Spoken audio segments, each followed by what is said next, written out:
तो गाइस आज हम बात करने वाले हैं मैनेजर किम के चैप्टर नंबर 134 के बारे में। और इस चैप्टर की शुरुआत में ही हम देखते हैं जो जिनचॉल पार्क होता है वो म्यूगन हावा की मीटिंग प्लेस के ऊपर रॉकेट लॉन्चर फायर कर देता है और इस बात का सीधा सीधा मतलब होता है वॉर। और जिनचॉल का दूसरा नाम है द वॉर हीरो। ये फायर करते ही साथ जिनचॉल म्यूगन हावा के लोगों को कहता है तो ठीक है चलो शुरू करते हैं। मुझे लगता है तुम लोग बस एक जगह पे दिन भर बैठे रहते हो, इसलिए तुम्हें इस बात का अंदाजा नहीं है कि किस तरह के दुश्मन के साथ तुम्हें उलझना चाहिए और किसके साथ नहीं। अभी म्यूगन हावा की बिल्डिंग के ऊपर जिनचॉल ने फायर कर दिया होता है और म्यूगन हावा के जो ऑफिसर्स होते हैं डर के मारे बोल रहे होते हैं क्या ये क्या उसने सच में फायर कर दिया? ओए सारे सन की पागल, क्या तेरा दिमाग खराब हो चुका है? क्या तुझे सच में मरने की इतनी ज्यादा जल्दी है? आखिर तेरी हिम्मत कैसे हुई? तू जो ये कर रहा है ये देशद्रोह है। बट इतने में ही इस बंदे के कान के बगल से एक गोली निकलती है जो कि इस बंदे के भी लग सकती थी, लेकिन जानबूझ के इस बंदे की एक गोली नहीं लगी होती और इतने में ही इस बंदे की फटके 4 हो जाती है। जिनचॉल कहता है क्या तू सच में मुझे जान से मारना चाहता है? क्योंकि अगर तू मुझे जान से मारना चाहता है तो अब तक तुझे मुझे जान से मार देना चाहिए था। तुझे पता है हमारी जो स्नाइपर है वो फर्स्ट क्लास की स्नाइपर है। उसकी स्नाइपिंग स्किल्स इतनी ज्यादा खतरनाक हैं कि वो किसी भी एंगल से तुम लोगों को शूट कर सकती है। और इस वक्त जो एलिसा होती है एक पहाड़ी के ऊपर स्नाइपर लेके बैठी हुई होती है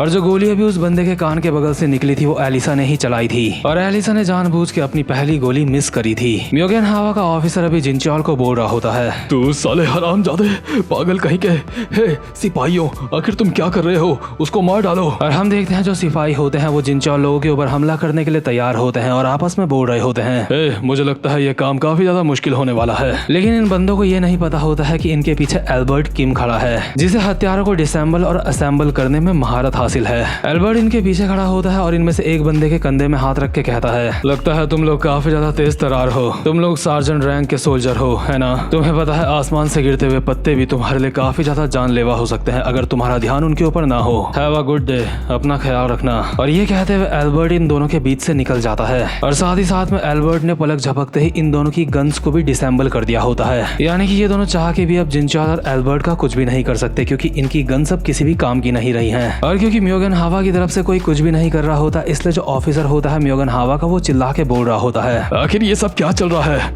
वो सिपाही बिल्कुल भी काम के नहीं है। आखिर हमारी स्टैंड बाय टीम क्या कर रही है? वो कहाँ है? आखिर स्टैंड बाय टीम से कोई जवाब क्यों नहीं दे रहा है? आखिर क्या हो रहा है? और हम देखते हैं स्टैंड बाय टीम के जितने भी बंदे होते हैं जमीन में अनकॉन्शियस पड़े हुए होते हैं और उन सारे अनकॉन्शियस बंदों के बीच में खड़ा होता है manager Nam. Manager Nam Jincheol को मैसेज देते हुए कहता है this is director Nam, stand by team का काम तमाम हो चुका है, लेकिन मुझे लगता है यहाँ पे कुछ और चीजें भी हैं जिसका हमें ख्याल रखना होगा। अगर आप कहो तो मैं यहाँ पे कुछ हथियार लेके आऊँ। जिनचॉल अपने रॉकेट लॉन्चर को साइड फेंकता है और कहता है नहीं, इतना काफी है, उसकी कोई जरूरत नहीं है। हमें इस जगह से निपटने के लिए और ज्यादा हथियारों की जरूरत नहीं है। और जिनचॉल म्यूगन हावा के बंदों को मैसेज देते हुए कहता है तुम सबसे मिलकर अच्छा लगा। हम है एरीज, हम यहाँ पे गोल्डन डोर कंपनी के लिए आए हैं। म्यूगन हावा का बंदा कहता है ये हरामजादा पूरी तरह से पागल है। ओए तू हरामजादे, इस जगह का गोल्डन डोर से कुछ भी लेना देना नहीं है, इसलिए यहाँ से निकल ले। गोल्डन डोर के चेयरमैन पहले ही यहाँ से नेशनल असेंबली के लिए निकल चुके हैं। और दूसरे सीन में हम देखते हैं वुचुल नैम यानी कि चेयरमैन को जो कि कोरिया देश के नेशनल असेंबली में पहुंच चुका होता है और खुद से कहता है मैंने नहीं सोचा था कि मैं नेशनल असेंबली में इतनी जल्दी आ जाऊंगा। मैं सोच रहा था मुझे यहाँ पे तब आना चाहिए अगर मैंने कोई बहुत ही ज्यादा बड़ा काम किया होता।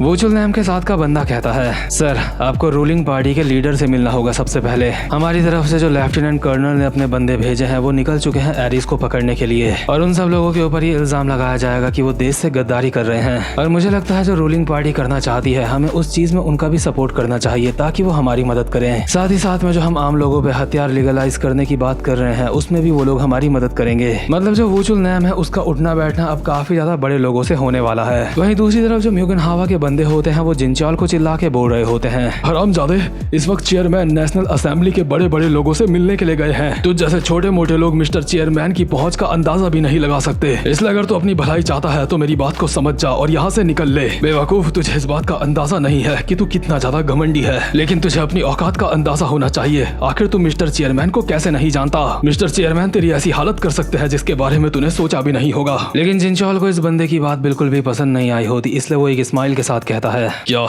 मिस्टर चेयरमैन, तू एक फौजी है और फिर भी एक ऐसे इंसान के नाम के आगे तू मिस्टर लगा रहा है। एक ऐसा गिरा हुआ इंसान जिसके आगे तू मिस्टर लगा रहा है। बहुत ही शर्मनाक बात है तेरे लिए। मैं ये बात अच्छी तरह से जानता हूँ, गोल्डन डोर का चेयरमैन अभी यहाँ पे नहीं है और मैं इस वक्त इस जगह में सिर्फ इसलिए आया हूँ क्योंकि मेरे सीनियर को यहाँ पे किडनैप करके रखा गया है गोल्डन डोर ने। यानी कि जिस बंदे ने जिनचॉल को ये मिशन दिया था वो किडनैप हो चुका होता है और वो अभी इसी बिल्डिंग में होता है। अभी हमें एक पुराना सीन दिखाया जाता है जब जिनचॉल का सीनियर जिनचॉल को कहता है, जिनचॉल नहीं ऑटर, मैं अभी तुम्हारे अलावा किसी के भी ऊपर यकीन नहीं कर सकता, क्योंकि अगर जो कुछ भी अभी हो रहा है वो सच में गोल्डन डोर का काम है तो उनके साथ अब तक मिलिट्री की बड़ी बड़ी पावर्स मिल चुकी होंगी। ऑटर, ये काम आसान नहीं होने वाला, इसमें काफी सारे लोगों की जान भी जा सकती है, साथ में हमारी भी, लेकिन क्योंकि हम एक सिपाही हैं इसलिए हम अपने देश के लिए हमेशा लड़ते रहेंगे। और प्रेजेंट मूवमेंट में जो जिनचॉल होता है म्योगन हावा के एक ऑफिसर को बोल रहा होता है, फौजियों को उनके देश के लिए वफादार रहना चाहिए, लेकिन तू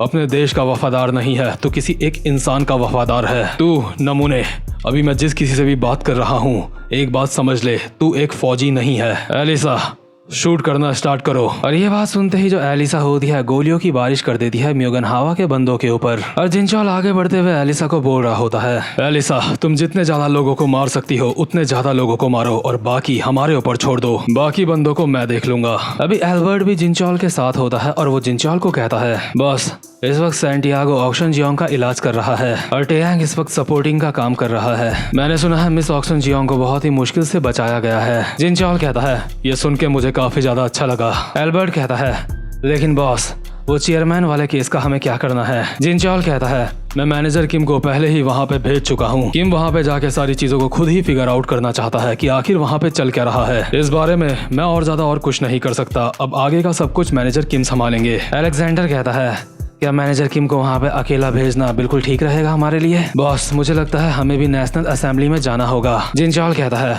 ऑफ कोर्स मैंने किम को वहाँ पे अकेले नहीं भेजा है, मैंने किम की हेल्प के लिए वहाँ पे उस बंदे को भी भेजा है। और अभी हम देखते हैं एरिस के एक और मेंबर को जो कि टकला होता है और वो पैदल चलता हुआ असेंबली की तरफ जा रहा होता है। और ये टकला बहुत ही मजे में भीड़ में चलता हुआ जा रहा होता है गाना गुनगुनाते हुए, और इस टकले का नाम होता है डेसिक किम। दूसरे सीन में जिनचॉल एल्बर्ट को बोल रहा होता है, मैंने डेसिक को वहाँ पे भेजा है, लगता है मैनेजर किम और उसका कॉम्बिनेशन काफी ज्यादा अच्छा बनेगा। एल्बर्ट कहता है, मुझे यकीन नहीं होता आपने डेसिक को और मैनेजर किम को नेशनल असेंबली भेजा है, क्या उन दोनों को वहाँ पे भेज के आप सच में एक जंग स्टार्ट करना चाहते हो? जिनचॉल कहता है, अगर जंग स्टार्ट होगी तो उस बुढ़े चेयरमैन की वजह से होगी, ना कि हमारी वजह से, क्योंकि उस बुढ़े के लिए काफी सारे फौजी अपना खून बहाने के लिए तैयार हैं। लेकिन मैं यहाँ पे जो चीज करने की सोच रहा हूँ वो थोड़ा अलग है। मैं उस बुढ़े की तरह अपने देश से गद्दारी नहीं कर रहा हूँ, मैं इस वक्त अपने देश को बचाने की कोशिश कर रहा हूँ। इसलिए इंतजार करो और देखो कि इस हादसे के बाद हमारा देश किस तरह से बदलेगा। वहीं दूसरी तरफ हम देखते हैं जो डेसिक किम नेशनल असेंबली की तरफ जा रहा होता है। इतने में ही मैनेजर किम उसके सामने आते हैं और अपनी बाइक उसके सामने रोक देते हैं। मैनेजर किम यहाँ पे आते ही साथ उससे पूछते हैं, तेरा कोड नेम क्या है? डेसिक कहता है,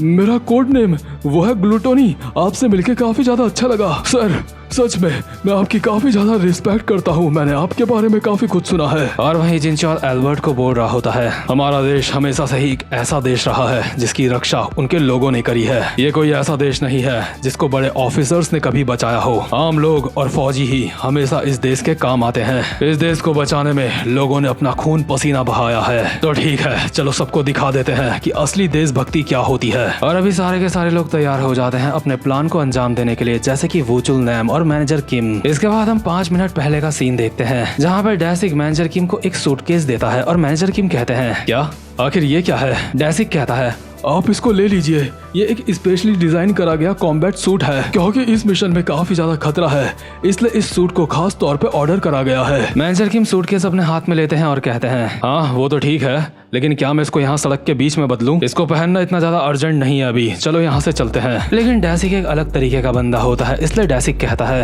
आपको उस बारे में चिंता करने की जरूरत नहीं है, मैं सिर्फ 1 मिनट में यहाँ पे एक टेंट लगा दूंगा। और डेसिक यहाँ पे 1 मिनट में एक टेंट खड़ा भी कर देता है। और मैनेजर किम अपने मन में बोल रहे होते हैं, इसको देख के लगता है ये कोई ऐसा बंदा नहीं है जिससे मैं बातों में जीत सकता हूँ, तो यह है एरिस का सपोर्टिंग सोल्जर। और इसके बाद मैनेजर किम अपना नया कॉम्बैट सूट पहन लेते हैं। इसको पहनने के बाद मैनेजर किम कहते हैं, तो आखिर ये किस तरीके से डिजाइन करा गया है, आखिर ये किस तरह की कॉम्बैट यूनिफॉर्म है। डेसिक मैनेजर किम को देख के कहता है, वो सर कमाल है, ये यूनिफॉर्म आप पे काफी ज्यादा कमाल की लग रही है। सच में सर आप काफी ज्यादा कमाल के लग रहे हो। और मैनेजर इस कॉम्बैट सूट को पहन के खुद से बोल रहे होते हैं, नहीं ऐसा नहीं हो सकता, इसकी फिटिंग, इसका पोस्चर सच में काफी ज्यादा कमाल का है। तो खैर मैनेजर किम अपने मिशन के लिए पूरी तरह से तैयार हो चुके होते हैं, क्योंकि आगे चल के मैनेजर किम का सामना काफी ज्यादा खतरनाक बंदे से होने वाला है। और इसी के साथ ये वाला चैप्टर यहीं पे खत्म होता है। उम्मीद करता हूँ कि आपको आज की वीडियो भी अच्छी लगी हो, और जो कोई भी चैनल पे पहली बार आया है चैनल को जरूर से सब्सक्राइब कर लेना। अब मैं मिलूंगा आपसे अपनी नेक्स्ट वीडियो में, तब तक के लिए गुड बाय।